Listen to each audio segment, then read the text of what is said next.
Puji syukur kita panjatkan kehadirat Tuhan. Selamat pagi. Perkenalkan, nama saya Francisca Desihulu, bisa dipanggil Siska.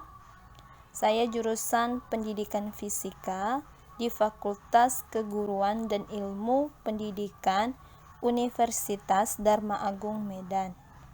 Di sini saya akan menjelaskan tentang materi pengukuran di kelas 10 pada pembelajaran fisika.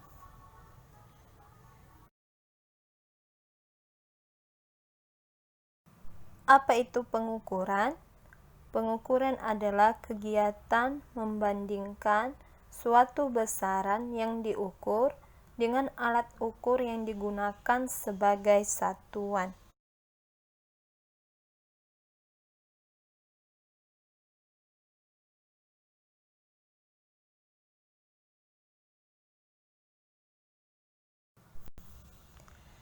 Di dalam materi pengukuran, kita akan membahas tentang besaran dan satuan,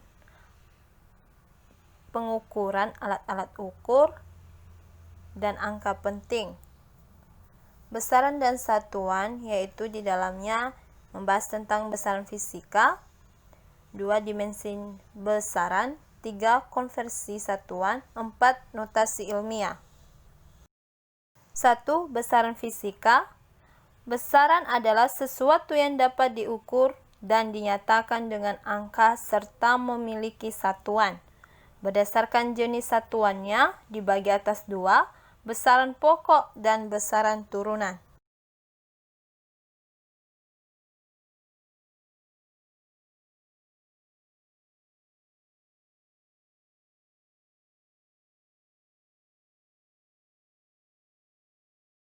Besaran pokok adalah besaran yang satuannya telah ditetapkan lebih dahulu dan tidak tersusun atas besaran lain.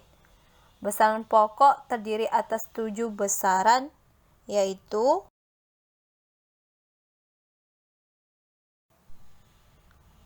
1. Panjang dengan satuan meter singkatan M, massa dengan satuan kilogram dengan singkatan kg, waktu dengan satuan sekon dengan singkatannya S, kuat arus listrik dengan satuan ampere dengan singkatan A besar, suhu dengan satuan Kelvin dengan singkatan K besar, jumlah zat dengan satuan mol singkatan mol, intensitas cahaya dengan satuan kandela dengan singkatan CD.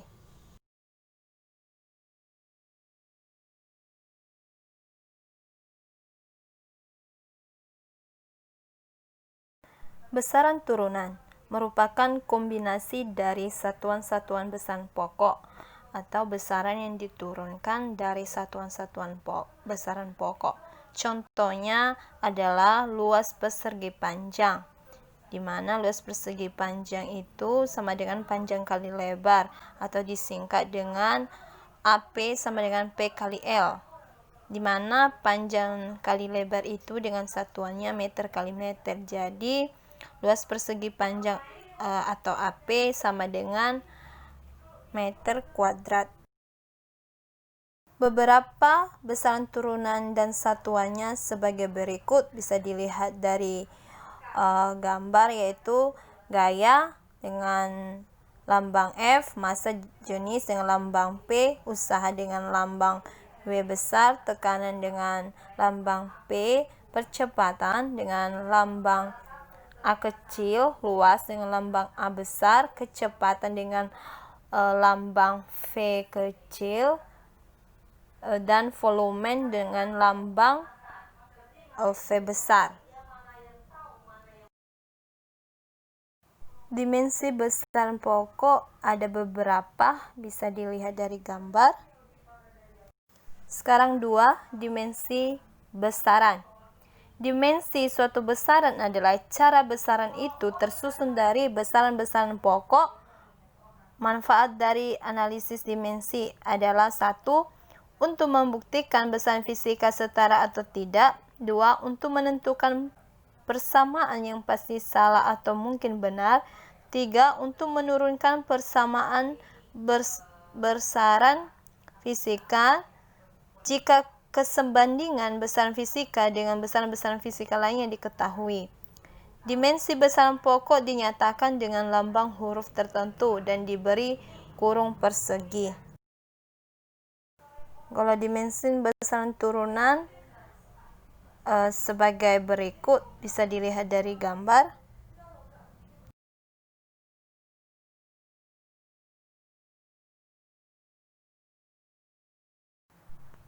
Contoh dari dimensi besaran turunan yaitu gaya, di mana gaya dengan lambang F sama dengan meter kali A.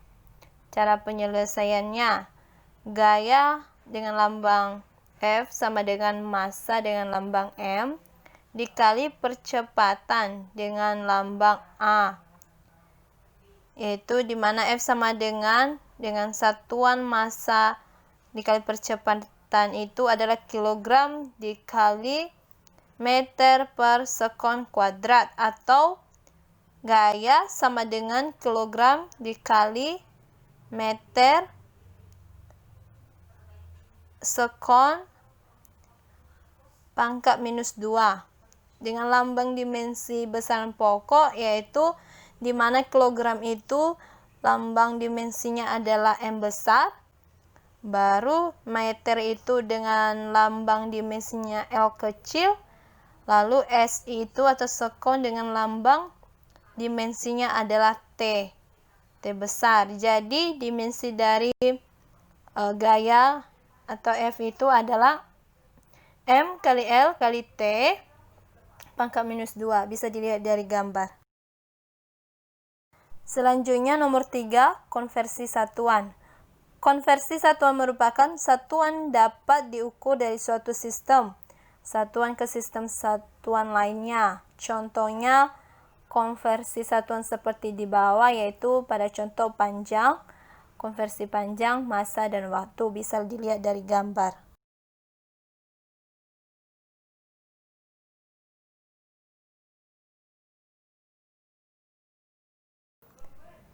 Contoh konversi satuan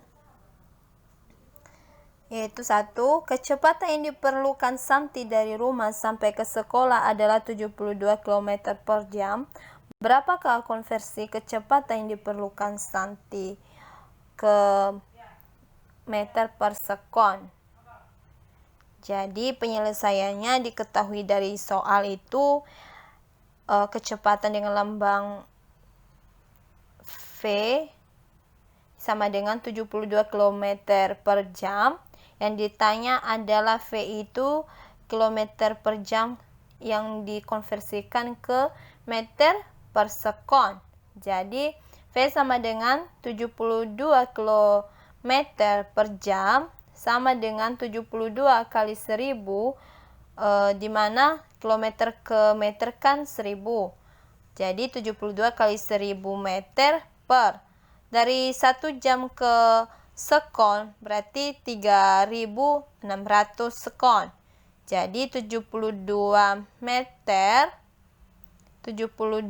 dikali 1000, 72 dikali 1000 meter per 3600 sekon. Jadi 72.000 meter per 3600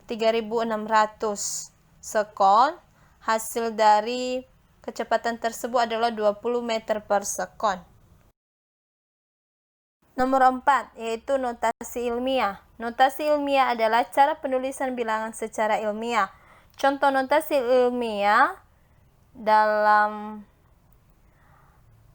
besaran seperti di bawah ini, yaitu bisa dilihat dari gambar.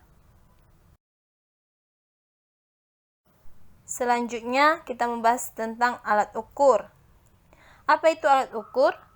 Alat ukur adalah sesuatu yang digunakan untuk mengukur suatu besaran. Berbagai macam alat ukur memiliki tingkat ketelitian tertentu. Hal ini bergantung pada skala terkecil alat ukur tersebut. Semakin kecil skala yang tertera pada alat ukur, maka semakin tinggi ketelitian alat ukur tersebut.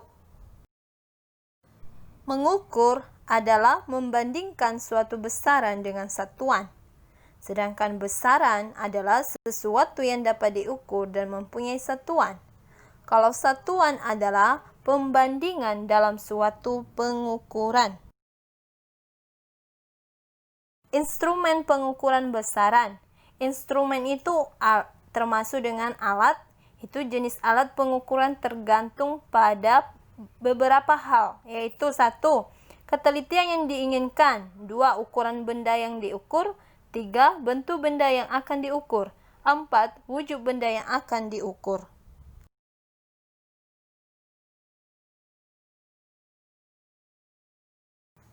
Alat ukur besaran pokok. Baik, alat ukur besaran pokok itu dibagi atas 7, seperti pembahasan sebelumnya, yaitu panjang, massa, waktu, suhu, kuat arus listrik, jumlah molekul, intensitas cahaya.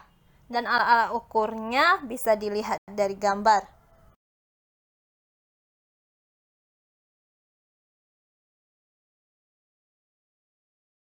Alat ukur panjang dibagi atas 3.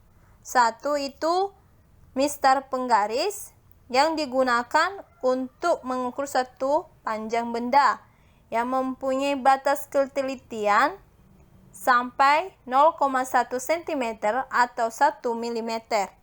Seperti gambar bisa dilihat.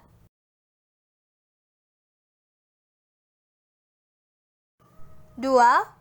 Jangka sorong digunakan untuk mengukur suatu panjang benda yang mempunyai batas ketelitian 0,01 cm atau 0,1 mm. Di mana gambar dari jangka sorong yaitu bisa dilihat dari gambar ini, yaitu di mana ada rahang tetap. Rahang tetap itu ada di bagian bawah sama rahang geser. Lalu ada skala nonius, ada skrup penjepit, ada skala utama. Rahang tetap itu adalah rahang yang tidak bergerak. Sedangkan rahang geser itulah rahang yang akan tergeser ketika kita mengukur suatu benda di bagian bawah. Kalau skrup penjepit itu alat yang digunakan untuk menstel setelah benda yang kita masukkan ke rahang tetap dan rahang geser.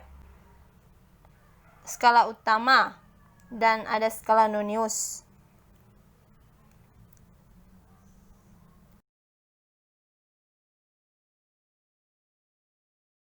Beberapa kegunaan jangka sorong yaitu untuk mengukur panjang suatu benda, diameter bola, untuk mengukur ebal uang, logam, dan diameter bagian dalam tabung.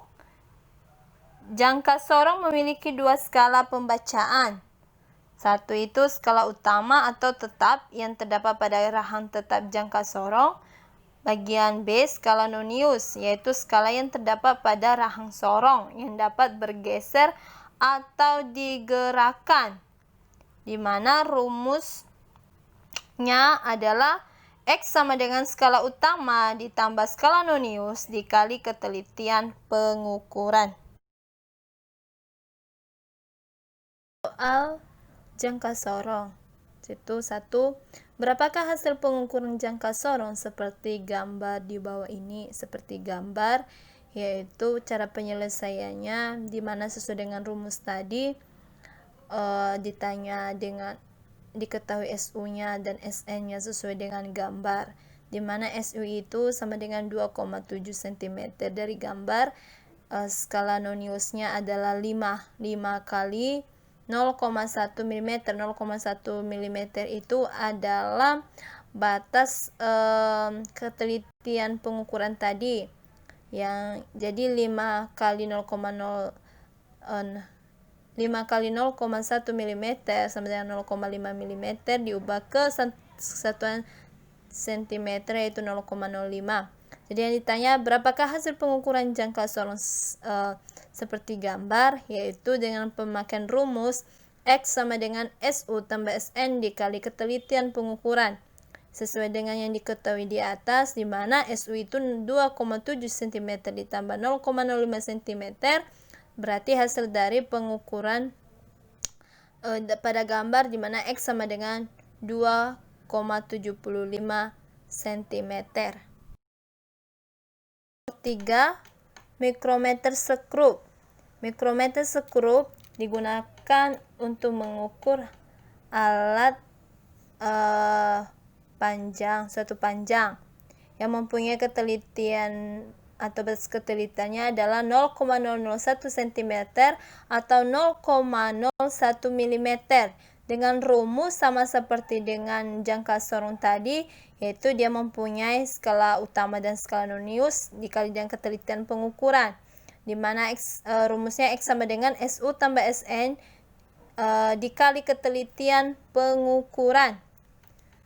Oke, gambar jangka sorong bisa dilihat dari slide itu, yaitu di mana di dalam gambar jangka sorong itu dia juga punya ruang ukur tetap dan ruang ukur gerak dan rangka, baru ada kunci penyetel, skala putar dengan skala atau silinder putar, dan skala tetap dengan silinder tetap, dan gigi putar.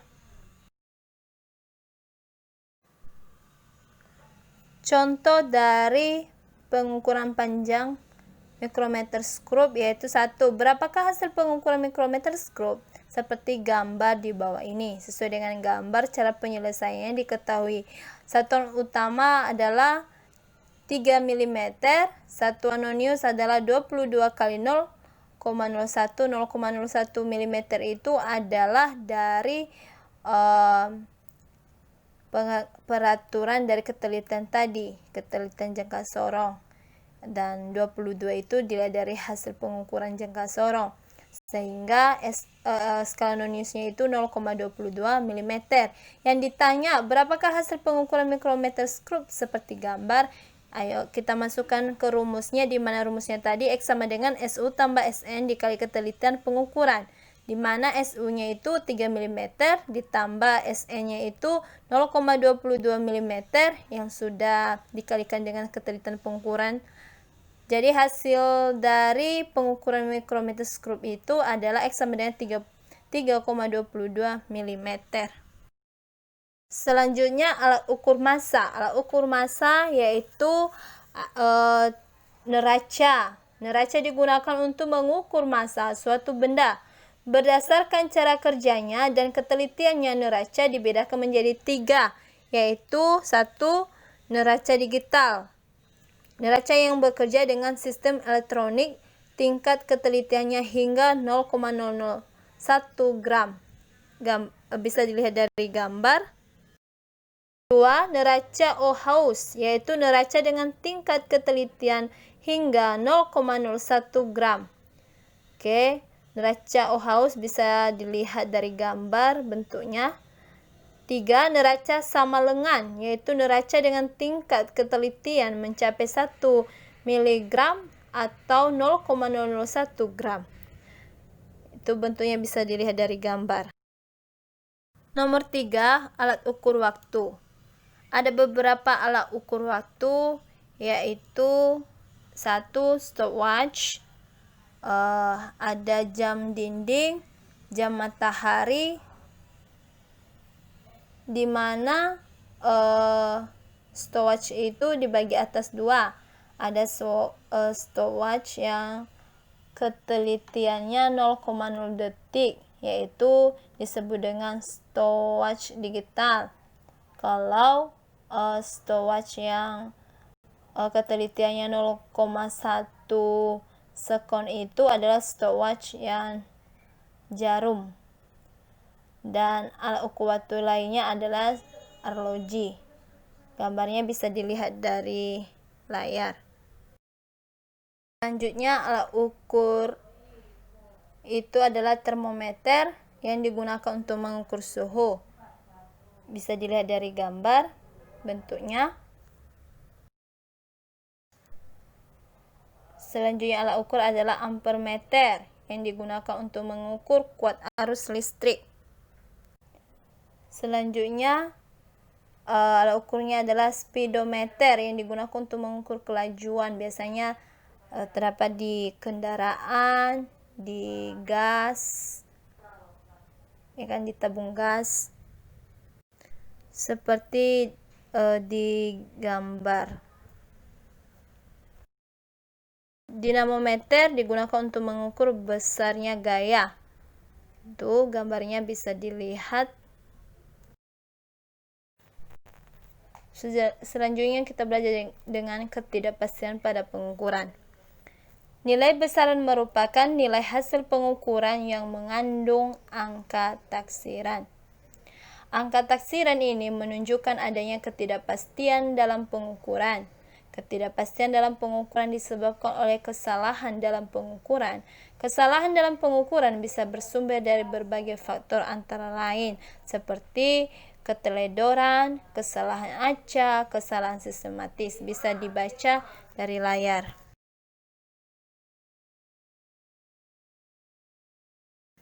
Oke, kita masuk ke bagian 3, itu angka penting. Angka penting adalah semua angka yang diperoleh dari hasil pengukuran. Jadi semua hasil yang diperoleh dari hasil pengukuran dikatakan itu adalah angka penting, di mana A itu hasil pengukuran, yaitu data hasil pengukuran dibagi menjadi 2, yaitu data tunggal dan data jamak. Data tunggal yaitu data yang dihasilkan dari pengukuran secara tunggal atau hanya sekali pengukuran, sedangkan data jamak yaitu data yang dihasilkan oleh pengukuran secara berulang.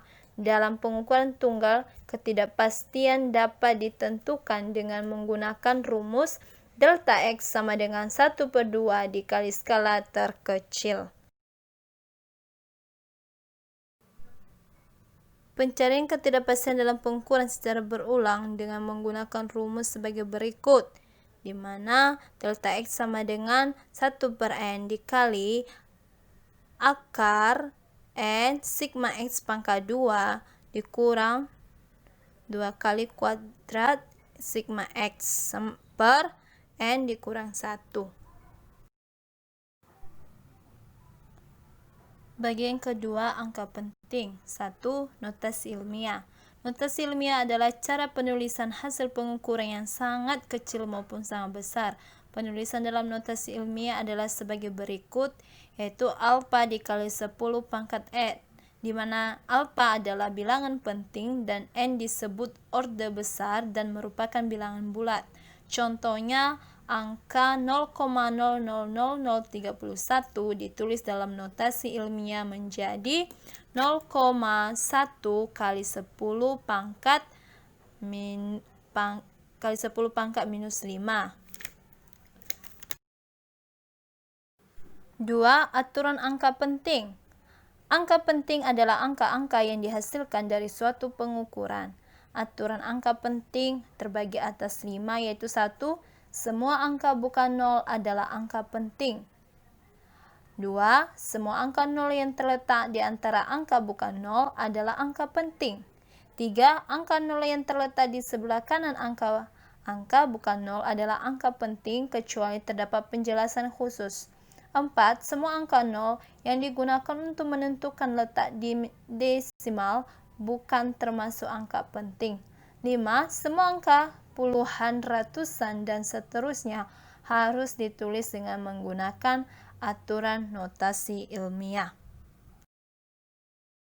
Angka penting memiliki aturan-aturan seperti berikut. 1. Penjumlahan dan pengurangan. Banyaknya angka penting hasil operasi ditentukan oleh hanya boleh mengandung 1 angka taksiran.